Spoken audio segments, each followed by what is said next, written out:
In the golden light of a Texas sunset, Jake Morgan counts the pennies in his ranch's account one more time. The numbers haven't changed. 3 months before he loses everything his father built. The weathered leather of his father's old armchair creaks as he leans back, running calloused hands through his dark hair. Outside his office window, the vast expanse of Morgan Ranch stretches toward the horizon, a legacy that's slipping through his fingers like the last grains in an hourglass. But fate has a funny way of turning the tables when you least expect it. As storm clouds gather over his failing ranch, he finds something that will change his life forever. A little girl in a mud-stained designer dress, clutching a teddy bear, worth more than his monthly earnings, lost and afraid in his wheat field. Her golden curls catch the fading sunlight as she looks up at him with tear-filled blue eyes, clutching that pristine teddy bear like a lifeline to a world far from these. Dusty plains. What Jake doesn't know is that 50 miles away in a penthouse suite, Charlotte Wells stares at her daughter's empty bed, surrounded by a team of private investigators. The billionaire heiress has learned the hard way that money can buy searches, but it can't buy genuine care. She's about to discover that sometimes true wealth isn't measured in dollars. It's measured in the size of someone's heart. Before we jump back in, tell us where you're tuning in from. And if this story touches you, make sure you're subscribed, because tomorrow I've saved something extra special for you. The morning sun crawls across the worn floorboards of the Morgan Ranch house as Jake reviews the books for the 100th time. Every column tells the same story. A legacy crumbling under the weight of modern times. He traces his finger down. The page, past feed costs that keep rising and cattle prices that keep falling, until he reaches the final balance that's been haunting his dreams, $247,320 in debt. 3 generations of Morgans had made this land thrive, but his father's final years had drained everything. Cancer doesn't care about farm schedules or harvest seasons. It had taken both his father and their savings, leaving Jake with a mountain of medical bills and a ranch hanging by a thread. "Boss?" Old Tom's voice carries through the screen door. The ranch hand has been with them since before Jake was born, his weathered face a map of 40 years working this land. "Peterson's on the phone about them cattle we were supposed to buy." Jake's stomach tightens. They need those cattle to maintain their breeding program, but the bank's latest letter sits heavy in his pocket, its message clear: no more loans. "Tell him we'll have to pass," Jake manages, the words tasting bitter in his mouth. Tom's face falls, but he nods, understanding written in the slump of his shoulders. Through the window, Jake watches Maria, their cook of 20 years, hanging laundry on the line. Her teenage son Miguel helps on weekends, learning the trade just like Jake did at his age. They're not just employees, they're family. The thought of losing the ranch means losing them too. The day unfolds like so many others, fixing fences, checking livestock, patching equipment that should have been replaced years ago. Ray, their youngest hand, works the old tractor with the patience of a saint, coaxing it through another day's labor. The machine's protests echo across the fields like a countdown to inevitable failure. As evening approaches, Jake rides out to the north pasture, his horse's hooves kicking up dust that glows orange in the setting sun. This was his father's favorite time of day. He can almost hear the old man's voice. "Land's got memories, son. Every acre here remembers every Morgan that worked it." The memory of their last conversation hits him hard. His father, thin and pale in the hospital bed, but his grip still strong as he clasped Jake's hand. "Promise me you'll keep it going. Boy, this land, it's more than just dirt and grass. It's our heart." Back at the house, Jake finds a letter from Western Savings and Loan. Inside, between lines of corporate courtesy, lies an ultimatum: 90 days to settle the outstanding. Debt or foreclosure proceedings will begin. The paper trembles in his hands as reality sinks in. He's about to become the Morgan who lost it all. That night, after the others have gone home, Jake sits on the porch his grandfather built. The crickets sing their eternal song as stars pepper. The vast Texas sky. A shooting star streaks across the darkness, and for a moment he's 8 years old again, making wishes with his mother before she too left them for the stars. He doesn't make a wish tonight. Wishes won't save the ranch. But as the night wind carries the scent of sage and promises of rain, Jake Morgan makes a decision. He won't let this land go without a fight. Even if it means working himself to the bone, even if it means selling his own possessions, he'll find a way. Because this isn't just about keeping a promise to his father.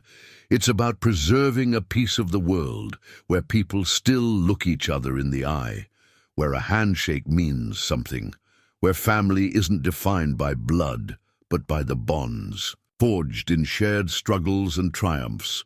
Tomorrow will bring its challenges, but tonight, under the endless Texas sky, Jake holds on to hope.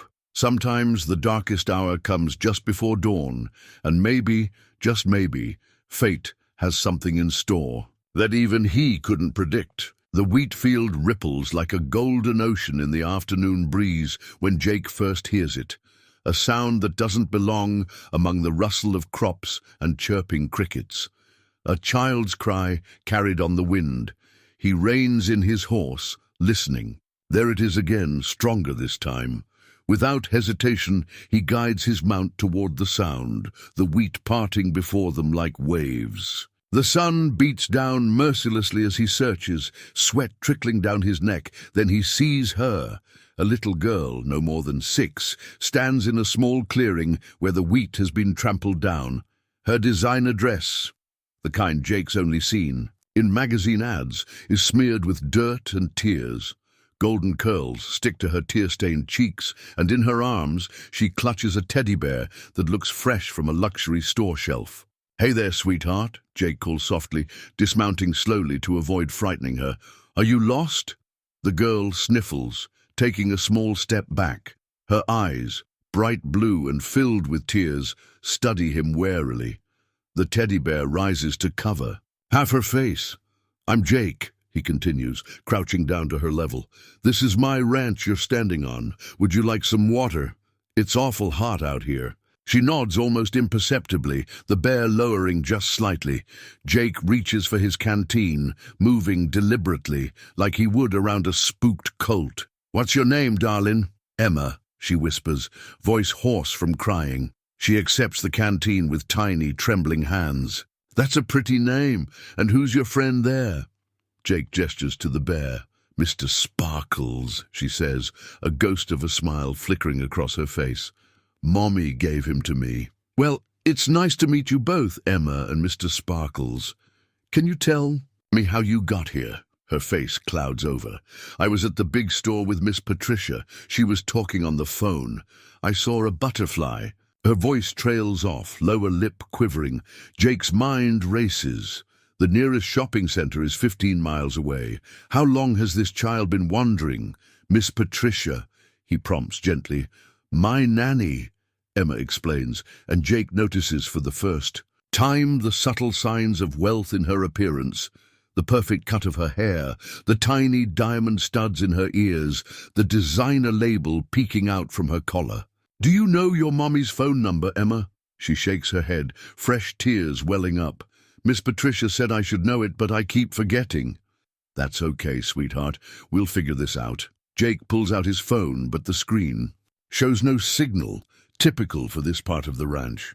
"How about we head back to the house? Maria's probably baking cookies right about now." Emma's eyes light up at the mention of cookies, but uncertainty crosses her face. "Mommy says not to go with strangers." "Your mommy's right about that," Jake agrees. "How about this? We'll call the police from my house, and they can help us." "Find your mommy. Police are safe people to ask for help, right?" She nods slowly. "Miss Patricia taught me about police officers. Would you feel better if we pinky promise that I'll help you find your mommy?" Emma considers this solemnly, then extends her tiny pinky. Jake wraps his weathered finger around hers, sealing the deal. "Up you go," he says, lifting her carefully onto his horse. She settles in front of him, Mr. Sparkles secured firmly in her arms. As they ride back, Emma gradually relaxes, her initial fear giving way to curiosity. She asks about the horse. This is Thunder, the cattle in the distance.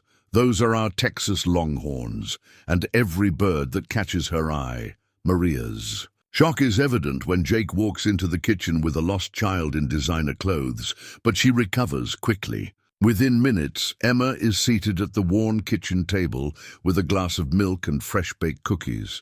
Mr. Sparkles propped carefully in the chair beside her. The local police arrive shortly after Jake calls them. Officer Sarah Martinez, who Jake knows from community meetings, takes careful notes about where he found Emma and her appearance. "A nanny, you said?" Martinez confirms, glancing at Emma, who's now drawing pictures with crayons Maria found in a drawer. "This could be related to the bolo we got an hour ago. Let me make some calls." Jake watches Emma as Martinez steps outside. The little girl seems content now, humming softly as she colors. There's something about her that tugs at his heart. Perhaps it's the way she carefully shares her cookies with Mr. Sparkles, or how she thanked Maria with impeccable manners that speak of careful upbringing. "Mr. Jake," Emma's voice pulls him from his thoughts. "Can I see more of your ranch tomorrow?" The question catches him off guard. "Well, sweetheart, hopefully we'll find your mommy before then." Her face falls slightly and she hugs Mr. Sparkles tighter. "But what if we don't?" Before Jake can respond, Officer Martinez returns, her expression serious. "We've got a situation. There's a massive search underway for this girl, but with night coming on and storms in the forecast, they're recommending she stays put until morning." "Mr. Morgan, I hate to impose, but given the circumstances—" "Of course she can stay," Jake says without hesitation. "Maria, can you—" "Already making up the guest room," Maria calls from upstairs. "And I'll stay the night too."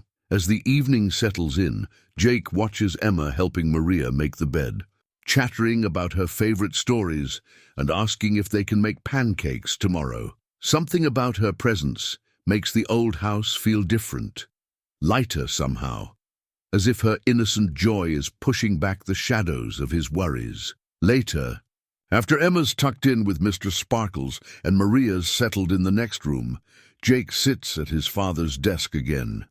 The same bills and warnings stare up at him, but tonight they seem less overwhelming. Sometimes, he reflects, the most important things in life come from the most unexpected places. Outside, the promised storm begins to roll in, thunder growling in the distance. But inside, a lost little girl sleeps peacefully, unaware that her presence is about to change not just her life, but the lives of everyone around her. Charlotte Wells stands at the floor-to-ceiling windows of her penthouse suite, watching lightning split the Dallas skyline. Her daughter's empty bed reflects in the glass, a sight that turns her stomach every time she glances back. 36 hours. Emma has been missing for 36 hours. "Ms. Wells?" Harrison, her head of security, appears in the doorway. The police have expanded the search radius to include rural areas outside the city. Charlotte's manicured nails dig into her palms, and Patricia, still in custody, she maintains that she only turned away for a moment. Harrison's jaw tightens. The security footage confirms her story. Emma wandered off while Patricia was arguing with someone on her phone. The words ignite Charlotte's temper. "A moment is all it takes. I trusted her with my daughter's life." A crystal vase crashes to the floor, but Charlotte barely notices. She was too busy planning her weekend to watch a 6-year-old child. The room falls silent, except for Charlotte's ragged breathing. Around her, a dozen private investigators and security personnel exchange glances, their tablets and phones creating a soft blue glow in the dimmed room. Money can buy the best search team in Texas, but it can't buy time.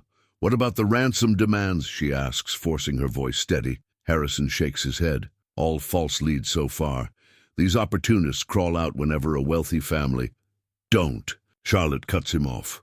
"Don't remind me how many people see my daughter as a payday." She turns back to the window, remembering another night like this, 5 years ago. Emma's father had seen them as a payday too, his prenup challenge revealing his true colors mere months after Emma's birth. A young assistant hurries in, tablet in hand. "Ms. Wells, there's a police report from a rural precinct.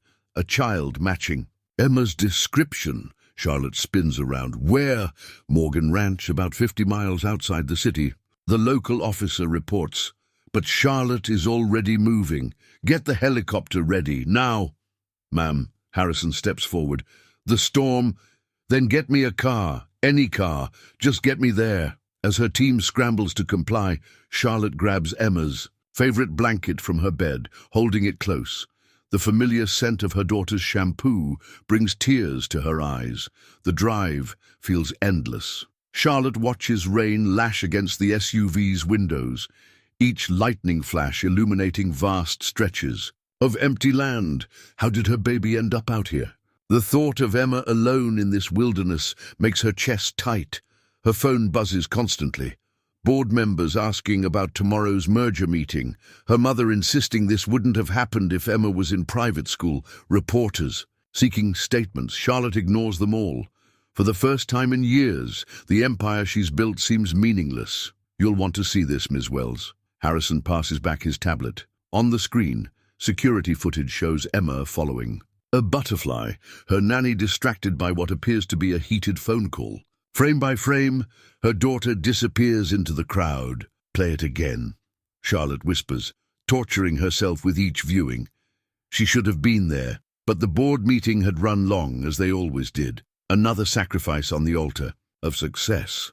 The rain eases as they turn onto a dirt road, the SUV's headlights catching a worn wooden sign, Morgan Ranch.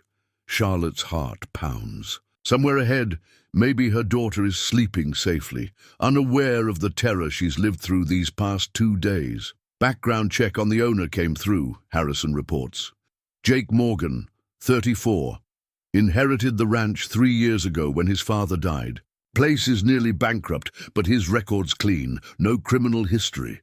Charlotte barely hears him.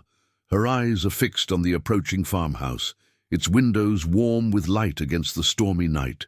A flash of movement draws her attention. No! A man stepping onto the porch, broad-shouldered and watchful. The SUV stops, and Charlotte doesn't wait for Harrison to open her door. Her Louboutins sink into the mud as she strides forward, designer dress wholly out of place in this rustic setting. But for once in her life, appearances are the last thing on her mind. The man, Jake Morgan, she presumes, descends the porch. Steps. Up close she sees the kindness in his eyes, the quiet strength in his bearing. He looks nothing like the opportunists who usually circle her world. "Ms. Wells," he says simply, and something in his voice, respect without deference, concern without manipulation, makes her pause. "Emma's sleeping, she's safe. Would you like to see her?" Charlotte nods, not trusting her voice. As Jake leads her inside, she notices the worn but well-maintained interior, family photos spanning generations, the smell of fresh-baked cookies lingering in the air. This isn't just a house, she realizes. It's a home. And somewhere upstairs, her daughter sleeps, found and protected by a stranger who had no idea he was sheltering a billionaire's child. A man who, by all accounts, needs money desperately, but hasn't asked for a thing. For the first time since Emma went missing, Charlotte feels something shift inside her, a crack in the walls she's built around her heart, letting in something that feels dangerously like hope. Dawn breaks over Morgan Ranch, with the sound of roosters crowing and cattle lowing in the distance. Emma stands on the porch in her borrowed oversized t-shirt, her small hand tucked trustingly in Jake's, as they watch the sunrise paint the sky, in brilliant oranges and pinks. "The sun looks different here," she observes thoughtfully, Mr. Sparkles dangling from her other hand. "It's bigger than at home." Charlotte, watching from the doorway, feels her heart twist. She'd arrived late, last night, but Emma had been so deeply asleep, clutching her bear, that she couldn't bear to wake her. Now, seeing her daughter so at peace in this unfamiliar place, she holds back, unwilling to break the spell. "That's because there aren't any tall buildings in the way," Jake explains, crouching down to Emma's level. "Out here, we get to see the whole thing. Can we show Mommy the baby calves?" Emma asks, finally spotting Charlotte. She runs to her mother, wrapping her arms around her legs. Mr. Jake says they were born yesterday. Charlotte lifts her daughter, holding her close, breathing in her familiar scent, now mixed with fresh hay and morning air. Baby calves, she asks, raising an eyebrow at Jake. 3 of them, he confirms, a gentle smile crossing his weathered features. Best part of ranch life, if you ask me. Maria appears with a tray of breakfast.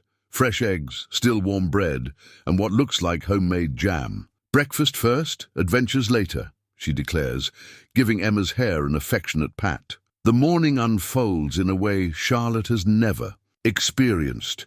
Emma drags her from one discovery to another, meeting the calves, collecting eggs from the hen house, helping Maria feed the barn cats. Jake guides them with patience, explaining each aspect of ranch life in terms Emma can understand. She's a natural, old Tom comments, watching Emma fearlessly stroke a calf's nose. Got good instincts around the animals. Charlotte notices how everyone on the ranch has seamlessly included Emma in their routines. Ray shows her how to work the old water pump, delighting in her amazement when water gushes out. Miguel teaches her the names of all the barn cats in Spanish, which she repeats with determined concentration. But it's Jake who surprises Charlotte most. He handles Emma with a mix of gentleness and respect that she's rarely seen, answering her endless questions with genuine interest, ensuring her safety without stifling her enthusiasm. Your daughter's something special, Jake says quietly, joining Charlotte as they watch Emma help Maria scatter feed for the chickens. She's got a real connection with the land, Charlotte nods, struggling with emotions she can't quite name. She seems different here, freer somehow. Kids often are on a ranch, something about the open space and honest work. He pauses, watching Emma laugh as chickens cluster around her. You're welcome to stay as long as you like, both of you. The offer catches Charlotte off guard. In her world, every kindness comes with a price tag, every invitation with an agenda. But Jake's eyes hold nothing but sincerity, and she finds herself nodding before she can think better of it. Just for a few days, she says, while I sort out some things back in Dallas. Emma's delighted squeal at the news makes any doubts fade away. As Charlotte watches her daughter run off to help Miguel with his chores, she realizes that perhaps they both need this. This pause, this glimpse of a simpler life where worth isn't measured in dollars and cents, but in sunrises, baby calves, and genuine smiles. By evening, Emma has dirt under her fingernails, hay in her hair, and a contentment Charlotte hasn't seen in months. She falls asleep at the dinner table, Mr. Sparkles clutched close, and Jake carries her up to bed with a natural ease that makes Charlotte's heart skip a beat. Later, sitting on the porch with mugs of coffee, Charlotte and Jake watch the stars emerge in the vast Texas sky. Neither speaks, but in the comfortable silence something shifts. A recognition, perhaps, that sometimes the safest havens are found in the most unexpected places. Charlotte sits in Jake's office, laptop open to an endless stream of urgent emails, but her attention keeps drifting to the window where she can see Emma helping Jake feed the horses. Her daughter's laughter carries across the morning air, a sound that's become increasingly rare in their Dallas penthouse. Harrison's daily security report sits minimized on her screen, detailing the media circus her absence has created. The headlines flash through her mind. Wells heiress goes off-grid, tech billionaire abandons merger talks. Charlotte Wells, breaking point or strategic move. Her phone buzzes again. Her mother, for the 3rd time today. Charlotte lets it go to voicemail, already knowing the message it will contain. Disappointment, criticism, reminders of her responsibilities to the Wells legacy. Ms. Wells.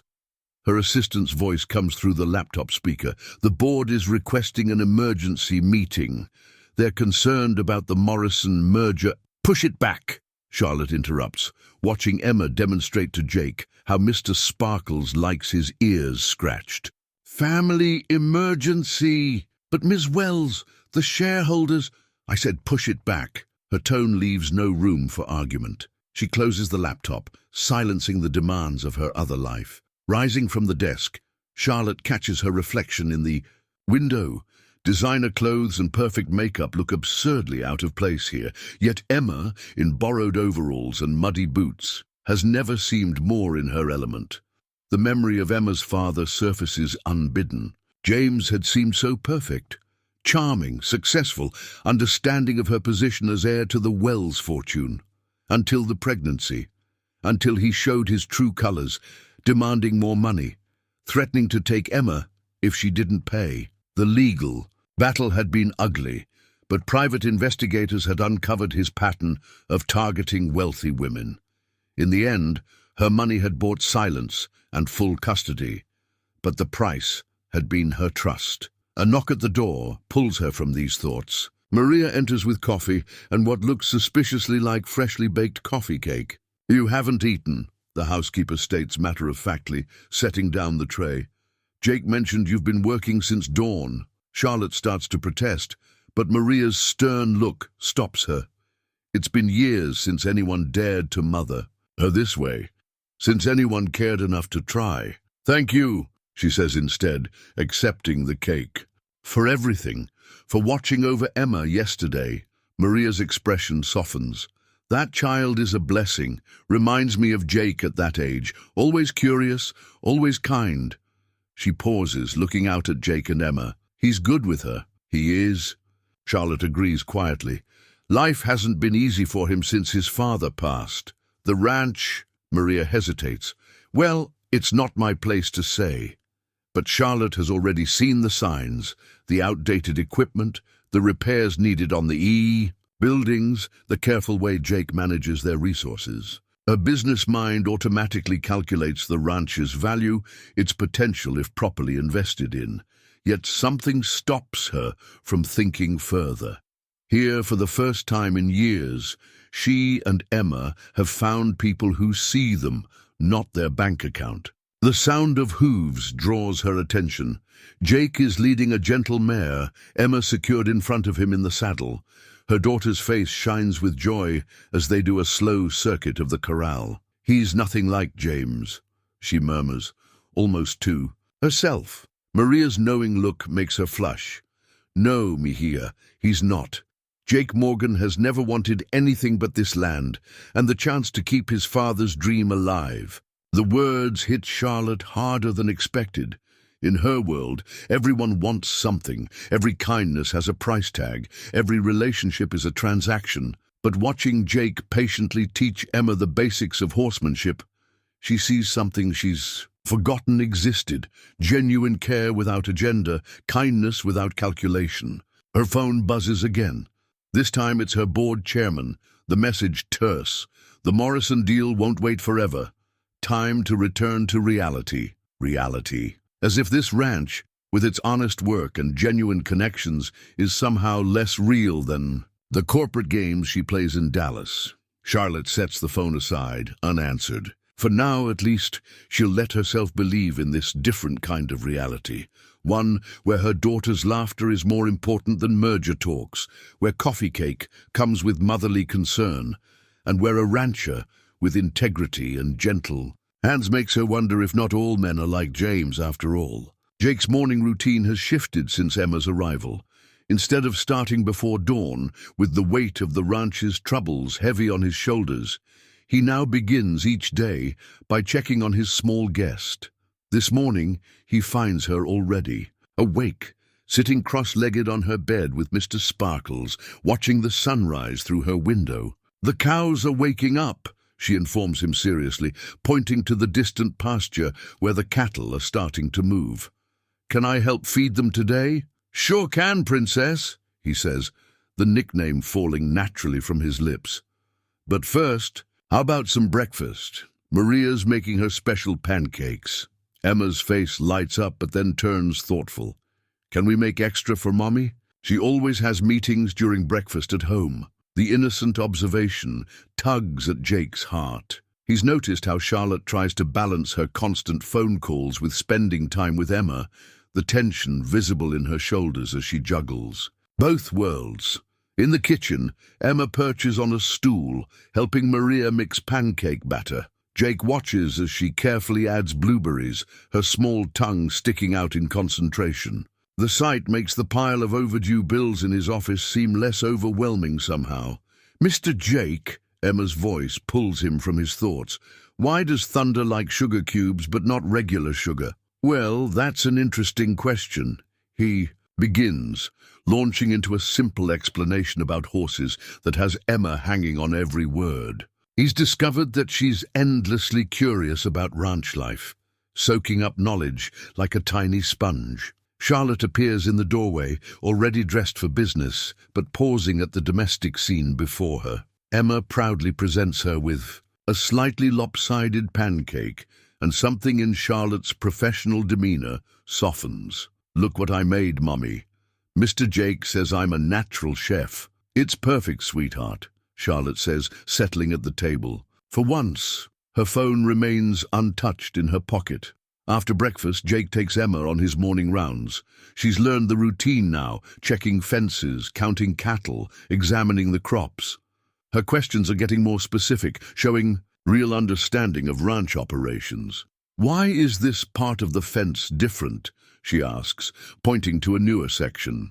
"Storm damaged it last month," Jake explains. "Had to fix it quick before any cattle got out." "Did it cost a lot?" "Mommy says everything costs money." Jake hesitates, surprised by her perception. "Sometimes things cost more than we'd like, but keeping the animals safe is worth it." Emma nods sagely. "Maybe Mommy could help. She has lots of money for fixing things." "That's kind of you to think of, Princess," Jake says gently. "But your Mommy's money is for taking care of you. The ranch is my responsibility." They continue their rounds, Emma chattering about everything she sees. When they reach the wheat field where he found her, she grows quiet. "I was scared that day," she admits softly. "But you made it better. You're good at making things better, Mr. Jake." The simple trust in her voice touches something deep in his heart. Despite the ranch's struggles, despite his fears of losing everything, he somehow managed to be a safe harbor for this child. Back at the house, he finds a notice from the bank in the mail, another reminder of the looming deadline. But before the familiar anxiety can take hold, Emma's hand slips into his. "Can you teach me more about the horses?" she asks. "I want to learn everything." Looking down at her eager face, Jake realizes that sometimes the most valuable things in life can't be measured in dollars and cents. The ranch may be struggling, but it's still capable of bringing joy to a little girl's heart, of teaching her about life and nature and simple truths. That evening, as Emma helps him with simple, stable chores, her delight in each small task reminds him why he's fighting so hard to keep this place. It's not just about preserving his family's legacy anymore. It's about maintaining a way of life that can still teach children about responsibility, kindness, and the reward of honest work. As the sun sets, Emma leans against him, tired but happy. "I wish we could stay here forever," she murmurs, half asleep. Jake carries her inside, his heart heavy with the knowledge that this can't last. Tomorrow will bring more bills, more pressure, more reality. But for now, he focuses on the weight of this trusting child in his arms and the simple blessing of being able to make her world a little better, even if just for a while. Harrison's black SUV kicks up dust as it rolls down the ranch's driveway, bringing with it the first ripples of disruption to their peaceful sanctuary. Charlotte watches from the porch as her head of security steps out, tablet in hand, his crisp suit a stark contrast to the rural setting. "Ms. Wells," he calls, climbing the porch steps, "we need to discuss security arrangements. The media's caught wind of your location." Inside, Emma's laughter mingles with the sound of Maria teaching her to make tortillas. Charlotte feels her shoulders tense, the familiar weight of her public life settling back into place. "How bad is it?" she asks, leading Harrison to Jake's office. Local news vans are already setting up near the property line. Social media's buzzing with rumors about you and the ranch owner. He pauses, clearing his throat. "There's also the matter of Mr. Morgan's financial situation." Charlotte's head snaps up. You've been investigating him? It's my job, Mom. The ranch is 3 months from foreclosure. The timing... Stop! Charlotte's voice could freeze hell. Jake Morgan is not using my daughter for financial gain. Nevertheless, the optics... A commotion outside interrupts them. Through the window, Charlotte sees a news helicopter circling low over the ranch, spooking the horses in the corral. Jake rushes to calm them, his movements sure and steady despite the chaos. Emma runs onto the porch, Mr. Sparkles clutched tight. Mommy! Why is there a helicopter? Before Charlotte can answer, Jake appears, his expression grim. Got reporters trying to sneak in through the back pasture. Old Tom's holding them off, but Harrison's phone buzzes. TMZ just posted pictures. They're running with billionaire's daughter found by handsome cowboy as their headline. Charlotte feels her carefully constructed world colliding with this peaceful haven they've found. She watches Jake crouch down to Emma's level, explaining the helicopter in a way that turns her fear into curiosity. He's so natural with her, so genuine.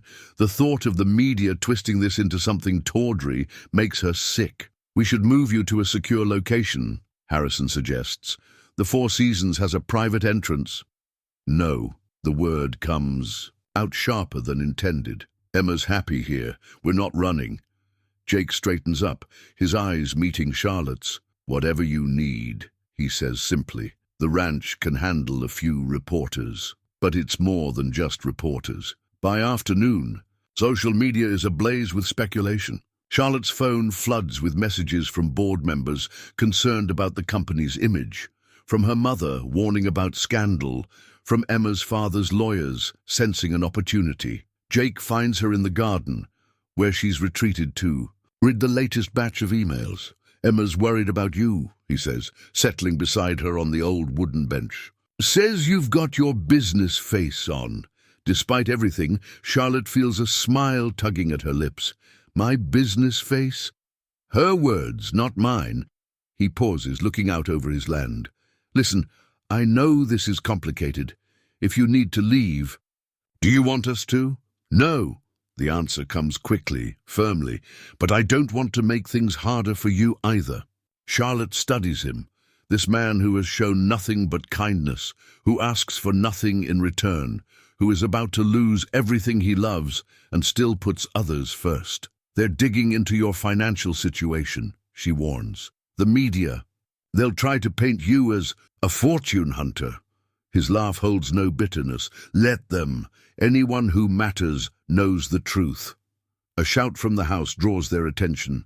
Emma stands on the porch with Maria, both covered in flour, proudly, holding up what appears to be a very misshapen tortilla. Look what I made, she calls. Can we have a ranch dinner, please? Jake's smile is worth more than all the media speculation in the world. A ranch dinner it is, Princess. As they walk back to the house, Charlotte makes a decision. She pulls out her phone and calls her PR team. Listen carefully, she says. Here's how we're going to handle this. That evening, as they sit down to Emma's proudly presented tortillas, Charlotte catches glimpses of camera flashes from the property. Line. But for once, she doesn't feel the need to control the narrative. Let them see this, a little girl finding joy in simple things, a hard-working man teaching her about life's real values, a family dinner that means more than any corporate merger. The truth, she realizes, watching Jake patiently show Emma how to properly fold her tortilla is better than any story they could spin. Sometimes the most precious things in life come without price tags or hidden agendas. Sometimes they come in the form of flower-covered smiles and gentle hands that ask for nothing but offer everything. The morning newspaper lies on Jake's kitchen table like a loaded gun. The front-page photo shows him teaching Emma to ride, Charlotte watching from the fence. Wells Heiress finds more than shelter at struggling ranch, screams the headline. Charlotte enters the kitchen just as he's about to hide it, Emma trailing behind her with Mr. Sparkles. One look at the headline, and her face hardens into what Emma calls her business face. Emma. Honey, Charlotte says carefully, why don't you help Maria with the chickens? Once Emma's out of earshot, Charlotte picks up the paper. "Jake, I'm so sorry about this." "Not your fault," he says, but his voice is tight. The article details his financial troubles, speculating about his motives for helping Emma. Some anonymous source quotes him as being desperate for any solution to save his failing ranch. "They're vultures," Charlotte spits out, scanning the article. "I'll have my lawyers—" "No." Jake's voice is firm. "No lawyers, no PR teams, no corporate solutions." He looks out the window where Emma is scattering feed, giggling as chickens cluster around her. "This place, it's always been simple, honest. I'd like to keep it that way." Charlotte studies him, really looks at him. His hands are calloused from real work, his face weathered by sun and worry. He's nothing like the polished executives who populate her world, and something in her chest tightens at the thought. "The ranch," she starts hesitantly. "How bad is it, really?" Jake meets her eyes, and for the first time, she sees the full weight of his burden. "Bad enough, bank's given me till the end of the month. After that," he shrugs, the gesture containing worlds of pain. Before Charlotte can respond, Emma bursts back in. "Mr. Jake, one of the mama hens has babies, tiny yellow ones. Can I show Mommy?" Jake's entire demeanor transforms, worry lines smoothing into a gentle smile. "Course you can, princess. But remember what we talked about with baby animals? Quiet and gentle," Emma recites proudly, "like when the new calves were born." She takes both their hands, pulling them toward the chicken coop, and Charlotte feels the rightness of it. Her daughter between them, small fingers linking their worlds. Together, the morning unfolds in a series of small moments. Emma's delight at the chicks, Jake's patient explanations of farm life, Charlotte finding herself drawn into their easy companionship. She kicks off her designer shoes to help in the garden, laughing, as Emma teaches her the names of all the barn cats in Spanish. But reality intrudes again at lunchtime. Harrison arrives with urgent news about the Morrison merger, and Charlotte retreats to Jake's office for a video conference. Through the window, she watches Jake and Emma working with one of the gentler horses, their heads bent together in serious discussion. "Ms. Wells," the sharp voice of her board chairman pulls her back. "Are you listening? This merger is crucial for the company's third-quarter projections." "I'm listening," she says, but her mind is on the simple joy in her daughter's face, the peace she's found in this unexpected place. Later, after Emma's gone to bed, Charlotte finds Jake on the porch, staring at the stars. She settles beside him, close enough to feel his warmth. "You're good with her," she says softly, "better than any of the nannies, the tutors, all the experts I've hired. Emma makes it easy. She's got a good heart, like her mother." The compliment catches her off guard. In her world, flattery is a currency, but Jake's words hold nothing but simple truth. "I've been thinking," she starts, then hesitates. In the distance, a coyote calls, its cry echoing across the empty plains. "The ranch. I could help, not as a handout, but as an investment, a partnership." Jake tenses beside her. "Charlotte, just listen. This place, what you do here, it's real, important. Emma's learned more about life in a week here than in a year of private schools." She turns to face him. "Let me help, not because I feel obligated, but because I believe in what you're building here." Their eyes meet in the starlight, and something electric passes between them. Jake reaches out slowly and brushes a strand of hair from her face. His touch is calloused but gentle, like everything about him. "And what about after?" he asks quietly. "When the ranch is saved, and you go back to your world of mergers and boardrooms, what happens to Emma then? He stops, but the unspoken word hangs between them. Before Charlotte can answer, a small voice calls from the doorway. "Mommy? Mr. Jake, I had a bad dream." They turn to find Emma clutching Mr. Sparkles, her eyes wide in the darkness. Without hesitation, they both move to comfort her, their personal moment suspended, but not forgotten. As Jake scoops Emma up, telling her a story about brave ranch horses that chase bad dreams away, Charlotte watches them. Two worlds, colliding in ways she never expected. The question isn't just about saving a ranch anymore.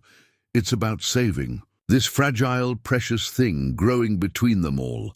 But as Emma drifts back to sleep between them on the porch swing, Charlotte realizes that some questions don't need immediate answers. Sometimes, in the quiet moments between heartbeats, between worlds, the answer is simply being present in the moment, holding on to what matters most. The manila envelope arrives with the morning mail, looking innocent enough among the bills and circulars. Jake opens it at his desk, Emma sitting cross-legged on the floor nearby, drawing pictures of horses with her new crayons. His heart stops as he reads the letterhead, Western Savings and Loan, but it's the contents that make his blood run cold. The bank isn't just foreclosing. They're in talks to sell the entire valley, including Morgan Ranch, to Wells Enterprises for a massive development project. Mr. Jake, Emma's voice seems to come from far away. Are you okay? Your face looks funny. He forces a smile. Just grown-up stuff, princess. Hey, why don't you go see if Maria needs help with lunch? Once Emma's gone, Jake spreads out the documents, satellite photos, development plans, projected profits, all dated months before Emma wandered into his wheat field. His hands shake as he finds Charlotte's signature on preliminary agreements. Outside his window, he can see Charlotte on the phone, pacing the garden as she handles another business call. She's wearing jeans now, boots caked with mud, looking for all the world like she belongs here. Was it all an act? A way to smooth over the acquisition? The bank called. Old Tom's voice makes him jump. The ranch hand stands in the doorway, his weathered face grave. Said some fancy lawyers want to schedule a meeting, something about expediting the sale. Jake nods slowly, pieces falling into place. The timing of Emma's appearance, Charlotte's offer to help with the ranch, the media attention drawing investors' eyes to the valley. Get everyone together, he says quietly. They should hear it from me first. The kitchen gathering is somber. Maria cries silently as Jake explains. While Ray and Miguel exchange dark looks, only old Tom speaks. Could be a mistake, he offers. Miss Charlotte, she seems genuine with the little one. I am genuine. Charlotte's voice makes them all turn. She stands in the doorway, face pale. I had no idea the bank was talking to my company. I've been on leave dealing with... She gestures helplessly. I would never... Your signature's on the papers, Jake says flatly, dated 3 months ago. What papers? He hands her the documents, watches her face change as she reads, horror dawning in her eyes. This was preliminary research, she whispers. My team evaluates hundreds of potential sites. I didn't know it was your ranch, but now you do. Jake's voice is quiet, controlled. And your board wants this development. It's worth millions. Jake, please. Mommy. Emma appears behind Charlotte, clutching Mr. Sparkles. Why is everyone sad? The silence is deafening. Charlotte reaches for her daughter, but Emma runs to Jake instead, wrapping her arms around his legs. The gesture breaks something in him. Nobody's sad, princess, he manages. We're just having a grown-up discussion. About the ranch? Emma looks up at him with trusting eyes. Mommy can help. She fixes everything at her work. She told me so. Charlotte makes a small, wounded sound. Emma, honey, it's complicated. It's not complicated at all. Jake gently disentangles himself from Emma. Your mommy's company is buying the ranch. They're going to build new things here. Emma's face crumples. But what about the horses? And the baby chicks?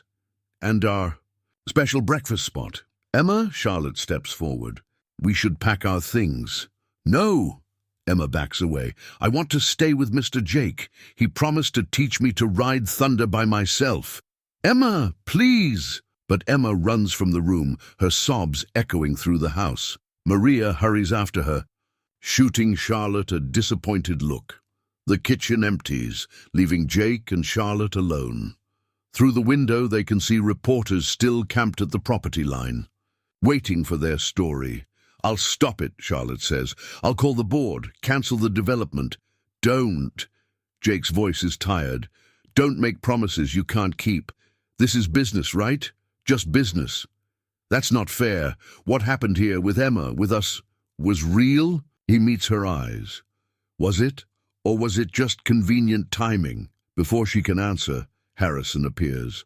Ms. Wells, the board is demanding an emergency meeting. They've seen the media coverage, and with the Morrison merger hanging by a thread, Charlotte looks torn, caught between two worlds. Jake turns away, unable to watch. Go, he says quietly. Your other life is calling. He waits until he hears her footsteps fade, then sinks into his father's old chair. Outside, the ranch continues its daily rhythm. Cattle lowing, horses nickering, wind rustling through wheat ready for harvest. Soon, it will all be gone, transformed into whatever sleek development Wells Enterprises has planned. Emma's drawing still lies on his desk, 3 figures standing in front of a ranch house, holding hands. A family she'd created in her imagination, now crumbling like the very real ranch around them. Somewhere in the house, he can hear Emma, crying, Maria's soft voice trying to comfort her. The sound echoes in his chest, matching the hollow rhythm of his heart. Charlotte sits in the back seat of her SUV, Emma's tear-stained face pressed against her shoulder, as Harrison drives them back to their Dallas penthouse. The stark contrast between the ranch's peaceful morning and this abrupt departure makes her chest ache. Can we go back tomorrow? Emma whispers, clutching Mr. Sparkles. I didn't say goodbye to the baby chicks. Charlotte strokes her daughter's hair, remembering Jake's face when he found those documents. Not tomorrow, sweetheart. But Mr. Jake needs us. He said I'm his best helper with the horses. The simple trust in her daughter's voice makes Charlotte's eyes burn. In the front seat, Harrison clears his throat. Ms. Wells, the board is waiting. They've drafted a press release about the development project. Emma sits up. What's a development project? Charlotte feels sick. How do you explain to a 6-year-old that her mother's company plans to bulldoze her paradise? Back at the ranch, Jake stands in Emma's room, staring at the small signs of her presence, a half-finished drawing on the desk, her borrowed boots by the door, a hair ribbon forgotten on the windowsill. Maria appears behind him, her eyes red-rimmed. The reporters are asking for statements, she says softly. Tom told them to leave, but they're persistent. Jake picks up the drawing, Emma's rendition of their morning routine, feeding animals together. Tell them no comment.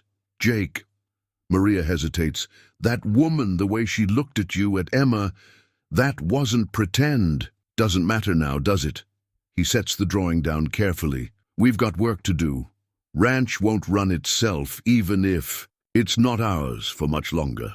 In her Dallas office, Charlotte faces her board on a massive video screen. They're discussing profit projections, environmental impact studies, potential tax benefits. All she can see is Emma's face when they drove away. The timing is perfect, her CFO is saying. With the media attention on the ranch, property values in the area are spiking. We can flip the development plots for triple our initial investment. And the current residents? Charlotte finds herself asking. The workers, their families? Standard relocation packages, of course. Very generous ones, given the publicity. Charlotte thinks of old Tom, who's worked that land for 40 years. Of Maria's garden, where she taught Emma about herbs. Of Jake, whose entire world is measured in acres and memories. I need time, she says suddenly, before we move forward. Charlotte, her board chairman warns, the Morrison merger depends on proving we can develop rural properties sustainably. This project is key to their confidence in our expansion plans. I said, I need time. Back at the ranch, Jake works until sunset, losing himself in physical labor. But every corner holds memories now. Emma naming the new calves, Charlotte laughing as she learned to gather eggs, their quiet conversations on the porch under starlit skies. He finds himself at the spot where he first found Emma, the wheat still slightly flattened where she'd sat crying. His phone buzzes, another call from the bank, eager to finalize the sale. In her penthouse, Charlotte watches Emma push food around her plate, Mr. Sparkles propped in an empty chair beside her. Honey, you need to eat. I'm not hungry. Emma's voice is small. Mr. Jake always makes my eggs shaped like hearts. Charlotte's phone lights up with another board message. She ignores it, moving to kneel beside her daughter's chair. Emma, look at me. Sometimes grown-ups make mistakes. Big ones. And sometimes fixing them is complicated. Like when I spilled paint on Maria's floor and had to clean it up. Something like that. Charlotte touches the teddy bear's worn ear. But bigger. Emma considers this. Is that why Mr. Jake looked so sad? Because of your mistake? Out of the mouths of babes. Charlotte fights back tears. Yes, baby. That's exactly why. Night falls over both worlds, the ranch house standing quiet under Texas stars, the penthouse glowing high above the city lights. In both places, 3 hearts ache with the weight of what's been lost and what might never be found again. The final notice from Western Savings and Loan sits unopened on Jake's desk as dawn breaks over the ranch. He's been up all night, reviewing options that don't exist, making calls that lead nowhere. The bank's message yesterday was clear. Wells Enterprises is ready to close the deal immediately. A quiet knock interrupts his thoughts. Old Tom enters, his face grave. Just got word from Peterson's ranch. They're selling too. Whole Valley's going to be part of this development. Jake stands, moving to the window. The morning light paints the wheat fields gold, just like the day he found Emma. How many families? 4 ranches, dozens smaller farms, most been here generations. Tom's voice roughens. They're calling it progress. In Dallas, Charlotte faces her own crisis. Emma hasn't spoken since yesterday, hasn't touched her breakfast, just sits clutching Mr. Sparkles and staring out the penthouse windows toward the distant countryside. Ms. Wells, her assistant, appears with yet another urgent message. The Morrison representatives want to see the ranch development plans today. They're saying it's make or break for the merger. Charlotte watches her daughter's reflection in the window. Tell them I'm unavailable. But Mom, the board chairman specifically, I said no. Charlotte's voice cracks like a whip. For the first time in days, Emma turns to look at her. Back at the ranch, Jake gathers his workers in the kitchen. Maria sets out coffee, her movements mechanical, eyes red from another sleepless night. I won't lie to you, Jake begins. We're out of options. The bank's given us till Friday. He forces himself to meet each pair of eyes. I'll write recommendations for all of you. Your work here has been... Stop. Maria's voice is firm. We're not here for recommendations, Jake Morgan. This ranch isn't just your home. Old Tom nods. My daddy worked this land with your granddaddy. Ain't about to walk away now. But I can't. And pay you, Jake protests. After Friday, we ain't here for money, Ray speaks up, Miguel nodding beside him. We're here because this place matters, because what we do matters. In her office, Charlotte stares at the development plans spread across her desk. Clean lines and modern architecture that would erase generations of history. Her phone buzzes again, her mother this time. Darling, you're being ridiculous. Her mother's voice drips concern. This is business. That rancher clearly manipulated the situation. Charlotte thinks of Jake teaching Emma to groom horses, his patience, his gentle hands, his absolute integrity. You don't know him. I know his type. The bank says he's desperate. He saw an opportunity with Emma and... Stop! Charlotte's voice shakes. You don't understand what we found there. What you found was a distraction. The board's threatening to remove you if you don't approve this deal. Think of your daughter's future. Charlotte looks at Emma, still silent by the window. I am thinking of her future, of what really matters. At the ranch, Jake saddles Thunder, needing to escape the sympathetic eyes of his workers.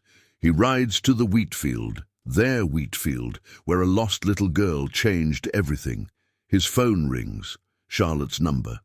He lets it go to voicemail, like the dozen calls before it. What could she possibly say now? But this time, she leaves a message.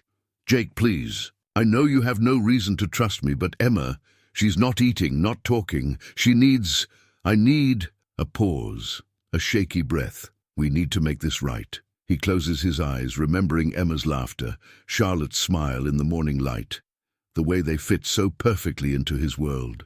But that world is ending, sold out from under him by the very woman who made him dare to dream of more. In Dallas, Charlotte reaches her breaking point. She gathers the development plans, the merger documents, everything that represents the corporate machine she's built her life around.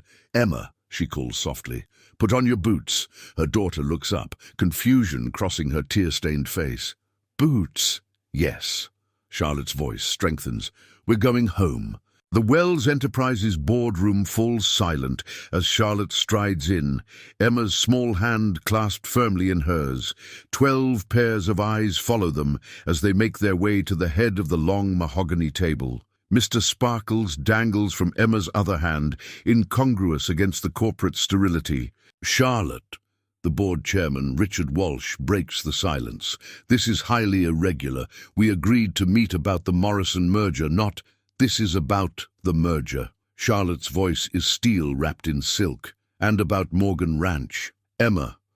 Perks up at the name, looking around the room with sudden interest. Charlotte squeezes her hand gently before continuing. "The development project you're all so eager to push through. Let me show you what you're really destroying." She pulls out her phone, bringing up photos from their time at the ranch. "This is old Tom. He's worked that land for 40 years, taught 3 generations of ranchers. This is Maria, who keeps the whole place running and makes the best tortillas. In Texas..." "Charlotte," Walsh interrupts, "this is business, not a family photo album." "You're right. It is business." She pulls out the development plans. "These pristine designs you're so proud of, they'll destroy 5 family farms, 3 historic ranches, and a way of life that's been sustaining this community for generations. Progress requires change," a board member interjects. "The profit projections..." "Mommy," Emma's voice cuts through the corporate jargon. "Are they the ones who want to hurt Mr. Jake's horses?" The boardroom temperature seems to drop 10 degrees. Charlotte lifts her chin. "Yes, sweetheart. But we're not going to let them." "Ms. Wells," Walsh's voice holds a warning. "Think carefully about your next words. The Morrison merger can find another development project, one that doesn't involve destroying people's homes." Charlotte pulls out a thick folder. "I've spent all night working on alternatives. 3 other potential sites, all pre-approved for development, all with better access to existing infrastructure." The board members exchange glances as she lays out her plans. Emma tugs at her hand again. "Can we go back to the ranch now?" "I promised."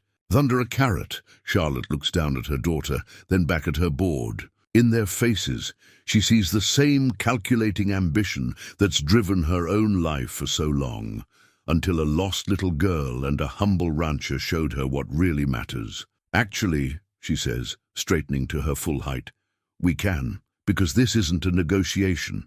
It's a notification. Wells Enterprises will not be developing Morgan Ranch or any property in that valley, and if you try to force this through..." She smiles, all teeth. "I still own controlling interest in this company. I'm sure the press would love to hear about how Texas's biggest female CEO chose family farms over corporate greed."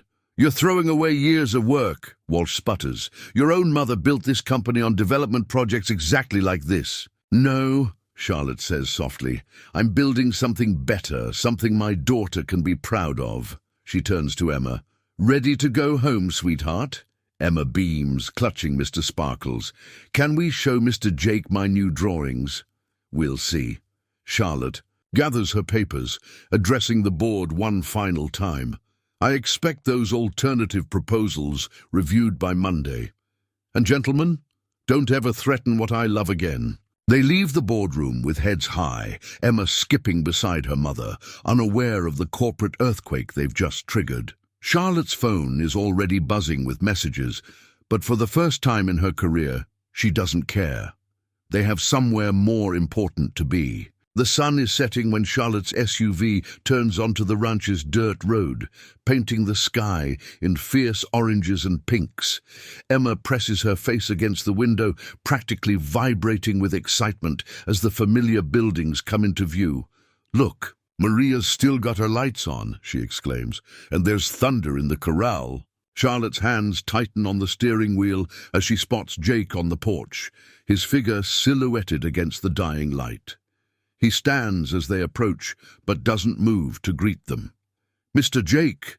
Emma bursts from the car the moment it stops, running full tilt toward him with Mr. Sparkles bouncing behind her. "We came home!" Jake catches her automatically, his expression conflicted as he looks over her head at Charlotte. "Emma, honey, what are you doing here?" "Mommy fixed it. She told the mean people they can't have the ranch. And look," she proudly holds up a drawing. "I made thunder a picture." Charlotte approaches slowly, holding a thick envelope. "She's right. The development project is dead." "Why?" Jake's voice is rough. "You're bored. Can find somewhere else to build. I won't destroy this place." She meets his eyes. "I won't destroy us." "There isn't an us," Jake says, but his voice wavers. "You knew about this project all along." "I knew about a potential site, one of dozens we evaluate every month." Charlotte steps closer. "But I didn't know this place.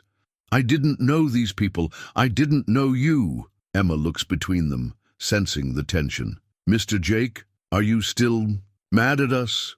Jake sets her down gently.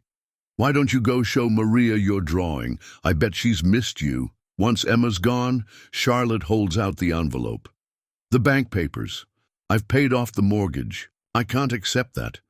"You can, because it's not charity, it's investment. In the community, in the future." She takes a shaky breath. "In us, if you'll let me prove that what we found here is real." Jake stares at the envelope, his jaw working. "And what happens next time your company finds a profitable development opportunity?" "I've restructured the company's rural development division. We'll be focusing on restoration projects, working with communities instead of destroying them." She manages a small smile. "Turns out there's more profit in saving family farms than paving over them." From inside, they hear Emma's delighted squeal as Maria presumably welcomes her back. The sound seems to break something in Jake's defenses. "She cried herself to sleep every night," he admits quietly. "So did I." Charlotte steps closer, close enough to catch his scent. Hay and leather and honest work. "I thought I knew what success looked like. Corner office, merger deals, power suits, but watching Emma here, watching you with her," she gestures at the ranch spread out before them. "This is real success. Building something that matters, preserving something precious." Jake looks at her for a long moment. "And if I say no, if the hurt's too deep, then I'll respect that. But I'll also spend every day proving that what happened here, what's still happening here, is worth fighting for." She reaches for his hand, relief flooding her when he doesn't pull away. "I'm not asking you to trust me blindly. I'm asking for a chance to earn that trust back." The screen door creaks and Emma peers out. "Maria says dinner's ready. She made my favorite tortillas." Jake looks at Emma's hopeful face, then back at Charlotte. Something shifts in his expression, like clouds. "Parting after a storm. Dinner sounds good," he says softly, and Charlotte feels tears prick her eyes at the simple acceptance in those words. Emma beams, running back inside to tell Maria. Through the window they can hear her excited chatter, the homey sounds of plates being set out, the simple music of family coming together. Still holding Charlotte's hand, Jake leads her toward the door. "We've got a lot to figure out," he warns. Charlotte squeezes his hand. "We've got time, and Emma's right. This is home." Together they step into the warm light of the kitchen, where Emma waits with Maria, where second chances are served with homemade tortillas, and where love, like the Texas sky, knows no bounds. Morning comes to Morgan Ranch with the sound of hope, Emma's laughter mixing with the familiar chorus of farm life. Charlotte stands at the kitchen window, coffee in hand, watching Jake teach their daughter how to properly feed the horses. There's still a careful distance in his movements when Charlotte's near, but with Emma, he's as natural as ever. "He'll come around," Maria says, joining her at the window. "Jake Morgan's got a big heart. Just needs time to trust it again." Charlotte nods, thinking of the stack of resignations sitting on her desk back in Dallas. Board members who couldn't accept her new vision for the company. Some things are worth the wait. Outside, Emma runs back toward the house, her face glowing. Mommy, Thunder remembered me, and Mr. Jake says I can help with the baby chicks. After breakfast, Jake adds, following her in. He meets Charlotte's eyes briefly, his expression softening just slightly. Got a busy day ahead. Old Tom arrives as they're finishing breakfast, his weathered face breaking into a rare smile at the sight of Emma. Well, look who's back. Horses have been mighty lonely without their best helper. Emma beams, then turns serious. Mommy says the ranch is safe now, that nobody can take it away. A loaded silence falls. Jake clears his throat. That's right, Princess. But we've still got lots of work to do.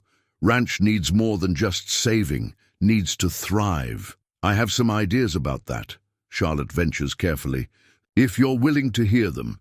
Jake studies her for a moment, then nods. Tonight, after Emma's in bed. It's a small opening, but Charlotte feels her heart lift. She spends the day relearning the rhythm of ranch life, letting Emma guide her through the tasks she's already mastered. The joy in her daughter's face, the peace in this place. It confirms every decision she's made. When evening comes, they sit on the porch, the space between them heavy with words unsaid. Charlotte spreads out her plans, ideas for sustainable farming, educational programs, partnerships with local schools. Not changing the ranch, she explains quickly, seeing Jake's expression. Enhancing what's already here, sharing it with others who could benefit from what we've found. We, Jake's voice is quiet. Yes, we. Charlotte meets his gaze steadily.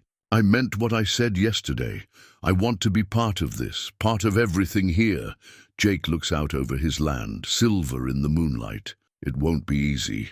Two different worlds. That's just it. They don't have to be different worlds anymore. They can be our world, together. Emma's voice drifts through the screen door, saying goodnight to Mr. Sparkles. The simple sound seems to decide something in Jake. Okay, he says softly. Show me your ideas. And so, under the Texas stars, they begin to rebuild. Not just trust, but a future neither of them had imagined before a lost little girl brought their worlds together. It's a leap of faith, but as Emma would say, sometimes the best adventures start with a single step. Autumn paints the ranch in new colors as change settles over Morganland. Charlotte stands in the renovated barn, now equipped with a small classroom space where local schools bring students to learn about sustainable farming. Emma proudly serves as the youngest tour guide, showing children where the baby chicks sleep. And this is where Mr. Jake taught me about horse brushes, she explains to a wide-eyed group of first graders. You have to be gentle, just like with Mr. Sparkles. Jake watches from the doorway, his face soft with pride. The past 2 months have brought subtle changes. New equipment that makes the work easier, updated irrigation systems that save precious water, and most importantly, the gradual warming between him and Charlotte. The Peterson kids are coming. Tomorrow, he tells her as the school group leaves. Want to learn about cattle raising? Charlotte nods, checking her tablet. Gone are the power suits and endless meetings. Now she runs her company remotely, splitting her time between business, innovation and ranch life. Her mother still doesn't understand, but the headlines tell a different story. Wells Enterprises pioneers Rural Education Initiative. Maria's planning a special lunch, she says every child should know where their food comes from. There. Hands brush as they walk back to the house, a touch that no longer holds tension. Emma runs ahead, Mr. Sparkles bouncing along behind her, his fur now speckled with honest ranch dirt. The old ranch house wears its updates well. Solar panels peek out discreetly behind historic beams, and the kitchen gleams with equipment that makes Maria's eyes sparkle. But the heart of the home remains unchanged, still beating with the rhythm of family and hard work. At dinner, Emma chatters about tomorrow's plans. Her worlds completely merge now. The sophistication of her city upbringing blending seamlessly with her love of ranch life. Under the table, Jake's hand finds Charlotte's, their fingers intertwining like their lives, stronger together than apart. The Peterson family gathers with others in Morgan Ranch's renovated barn, where Jake leads a workshop on sustainable ranching practices. Their success has become a beacon of hope for other local farmers struggling to maintain their way of life, while adapting to changing times. It's not about changing who we are, Jake explains, his confidence growing in this new role. It's about protecting what matters while learning to thrive in today's world. Charlotte watches from the back, her heart swelling as she sees Emma slip her small hand into Jake's. Their daughter now moves between both worlds with natural grace, equally comfortable in boardrooms and barn stalls. Your mama would be proud, old Tom tells her during a break. Not of the money or success, but of the family you've built here. The word family catches in Charlotte's throat. These past months have taught her its true meaning, in the way Maria fusses over Emma's meals, in how the ranch hands teach her daughter their skills, in the quiet moments when Jake holds them both under the vast Texas sky. Later, as the sun sets, neighborhood children run through the fields while their parents share a community dinner on the sprawling ranch lawn. The Morrison merger, once so crucial, has been replaced by partnerships with local farms, creating a network of sustainable agriculture that's becoming a model for other communities. Emma leads her friends in a game of hide-and-seek, Mr. Sparkles presiding from his perch on the porch railing.